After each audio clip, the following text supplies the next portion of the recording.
Dati may bunga pa yan. Maganda ang bunga nito kasi mataba ito ng saging eh. So ngayon wala nang bunga. Puno na lang ang tira. Gutom talagang tao. Kahit anong makita sa daan. Talagang nanakawin. Sobrang hirap sa buhay ngayon. Dahil halos mga politiko, mga magnanakaw, pangulo magnanakaw, pangalawang pangulo, ganon din magnanakaw, kongreso ng mga korap, kasabwat sa administrasyon ni Marcos Duterte.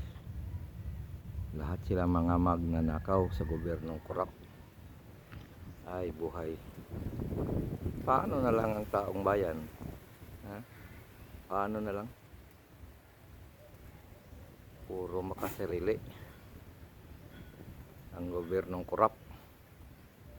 Pahirap talaga din ang bayan kapag walang people power na patalsikin ang Marcos Duterte na natiling gutom ang taong bayan dahil sa katangahan, duwag bubot ang mga bagoong Pilipino sa inang bayan Pilipinas.